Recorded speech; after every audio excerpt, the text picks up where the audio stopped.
Okay, so I bought this Thinkware F800 dash cam, and I wanted to hardwire it to the car, but all it came with was the a long wire that plugs into your cigarette lighter, which is plenty long enough to hide. So instead of going and buying the hardwire kit, what I decided to do, which was cheaper, was to put an extra 12-volt power outlet that's hidden underneath the dash where you can't see it. I also did this. This is a 2001 Monster Protege here. I also did this with a 2006 Chevy HHR with a Garmin 45 dash cam. In this particular car, I was trying to get this done real quick in the rain. So I ended up, when I wired it to the fuse box, I ended up wiring it to a fuse that stays on all the time. So when I turned off the car, it was still staying on all the time. I would have to turn it off at the camera. But the convenient thing is I can leave it in parking mode, so recording when I'm not in the car, like in the store or something. So I didn't like that, turning it off the camera and forget all the time. So I installed a switch on this particular one that would turn off the power outlet that's hidden under the dash when I'm not using it. And this one, when it's on, it lights up, and when it's off, the light is off. So it reminds you when it's on.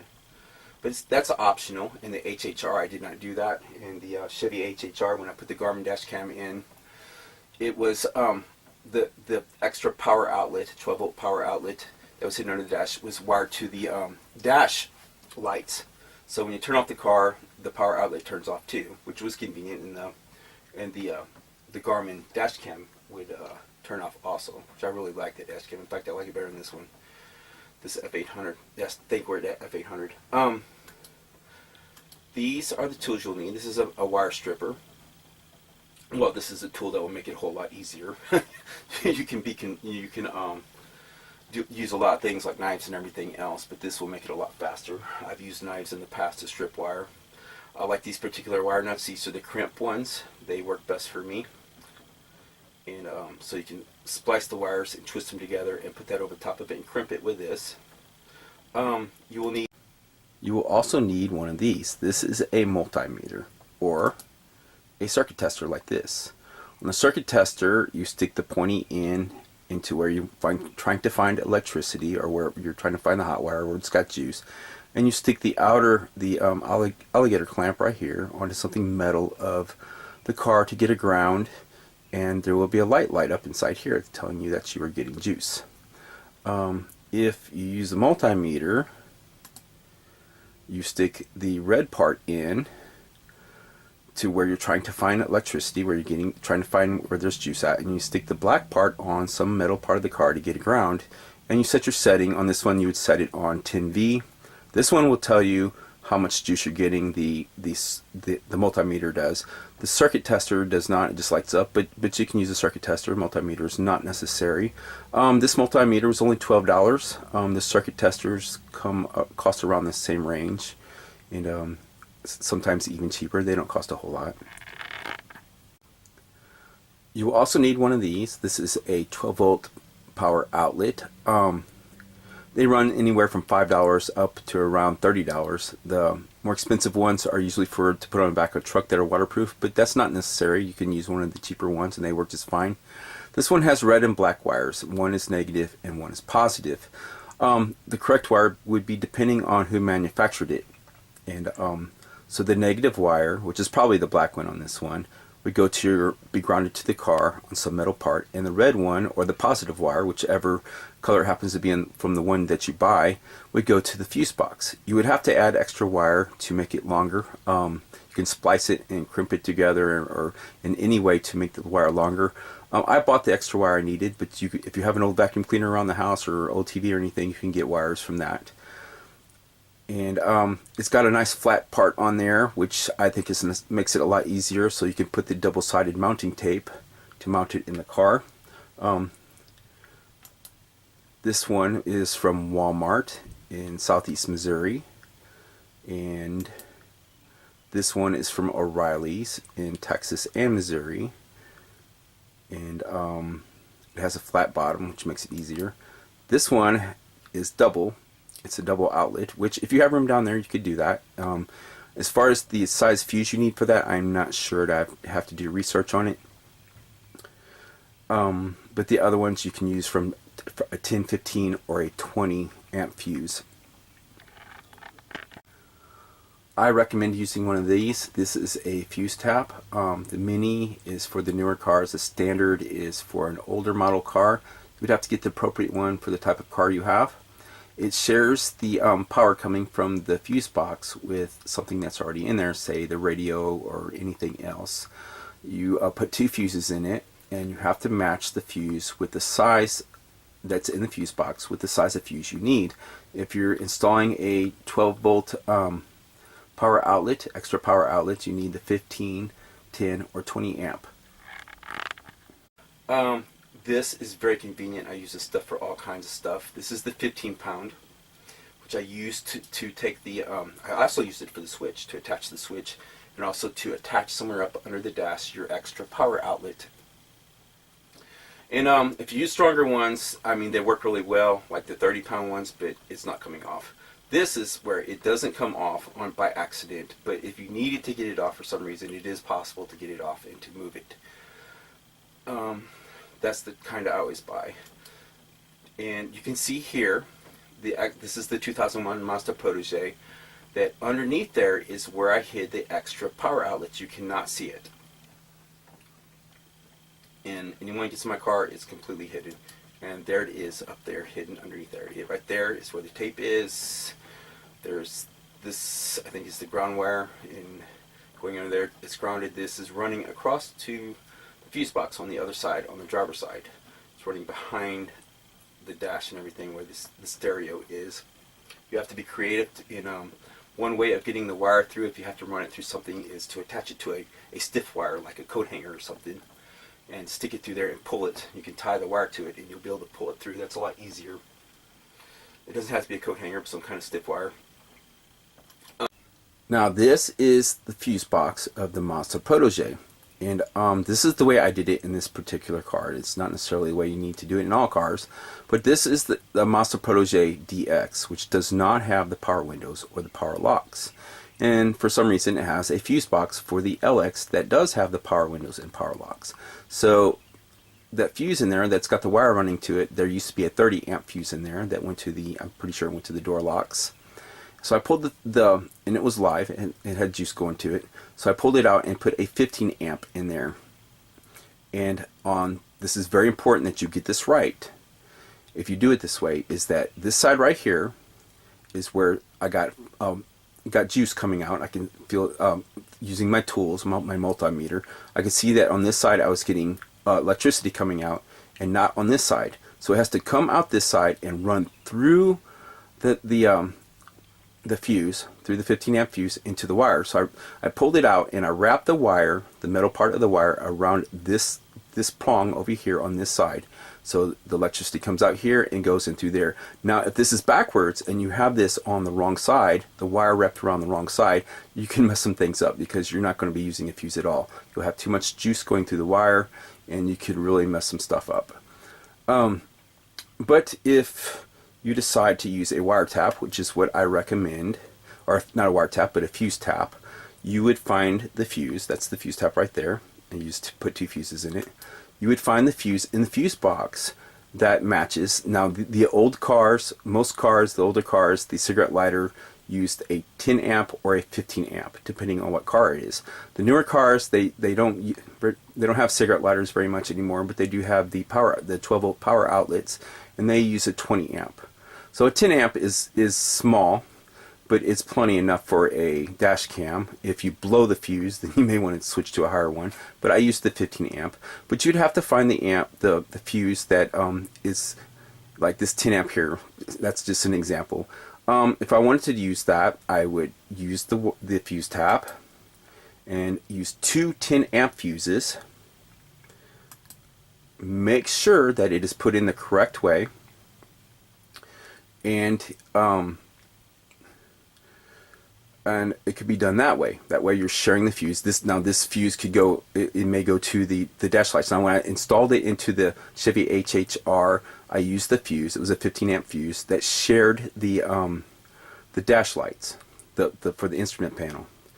And so when you turn the car off, if you want to do it that way, when you turn the car off, the Garmin dash cam will go off also. So if you want a constant current like this, you would have to leave your ignition off, and you could find where you're getting juice at. Now, if you want it to turn off with the car, if you want the extra 12-volt power outlet to turn off with the car, you'd have to find the fuse that it turns off with ignition. So you could do that by using your tool, your multimeter or your circuit tester, and you find the one that turns on and off with ignition. Just turn the ignition on and off, and you can see if it turns on and off. You're getting juice on and off. Now, if you're using the multimeter and the circuit tester and you're not getting anything, it's possible that you're touching the black thing, or the alligator clip in this case, to the wrong part of the car. Just because it's metal doesn't mean it's good ground. So you'd have to move around to different metal parts of the car to see if you have a good ground, or to make sure that the pointy part is inserted correctly till you get it working right. You have to keep messing with it. Now, if you're using a fuse tap, it's most of the time, unless it's some weird manufacturer, and I wouldn't doubt it, there could be one out there that does it a little different way. Most of the time, this one right here would go to the side where it fits in the fuse box where it's not getting juice, and this one would be where it is getting juice. It's also very important to get this right, or you would be bypassing the fuse and not be using a fuse at all if you put it in the wrong position.